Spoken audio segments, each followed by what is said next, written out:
কিছু একটি রাজনৈতিক দলের কিছু ব্যক্তি বা বেশ কিছু ব্যক্তি বিভিন্ন জিনিসের টিকিট বিক্রি করে বেড়াচ্ছে, বিভিন্ন জিনিসের কনফার্মেশন দিয়ে বেড়াচ্ছে।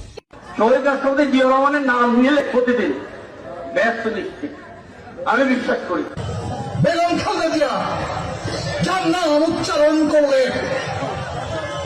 মুখটা পবিত্র হয়ে যায়। জিয়া রহমানের হাতে গড়া দল ধানের শীষে ভোট দিলে আপনারা অবশ্যই জান্নাতুল ফেরদৌস আশা করতে পারেন কিনা ভাইরা? আমরা ধানের শীষে ভোট দিলে আমরা জান্নাত পাবো, এটা আমরা বলতে পারি। আদর্শবান দল ধানের শীষের দল। আপনার স্বামী যার পায়ের নিচে আপনার বেদ, সেই পুরুষ মানুষগুলো এখানে উপস্থিত আছে, তাদেরকে বলবো বাড়ি বাড়ি গিয়ে মা বোন চাচি খালাদের বলে দেবেন ভোট ধানের শীষে দিতে হবে। যদি ধানের শীষে ভোট না দেন, এই মহিলাদেরকে বলছি আপনারা জান্নাত পাবেন না।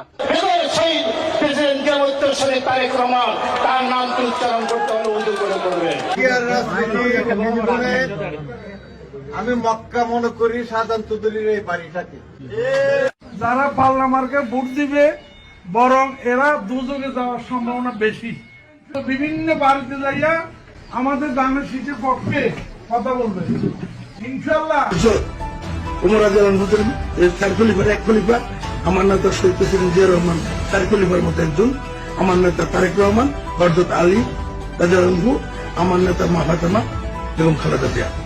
বাংলাদেশ জিন্দাবাদ। আল্লাহ হাফেজ, সবাই ভালো থাকবে। তো এখন আমি যতটুকু বুঝি, অনেক মুরব্বী ব্যক্তি আছেন, বুজুর্গ ব্যক্তি আছেন, ধর্মীয় বিষয়, আমি একজন সাধারণ নর্মাল একজন মুসলমান হিসেবে আমি যতটুকু বুঝি, যা আমার না আমি যদি তা দেবার কথা বলি, অর্থাৎ যেটি আমার না সেটির কমিটমেন্ট যদি করি, তাহলে আমি তার সাথে পাল্লা দিচ্ছি। অর্থাৎ দোজক বেহেশত দুনিয়া সবকিছুর মালিক আল্লাহ, যেটার মালিক আল্লাহ, যেটার কথা একমাত্র আল্লাহ তাআলাই বলতে পারে, সেখানে যদি আমি কিছু বলতে চাই, আমার নরমাল দৃষ্টিকোণ থেকে আমি বুঝি যে সেটি হচ্ছে শিরিক, সেটি হচ্ছে শিরিকের পর্যায় পড়ে।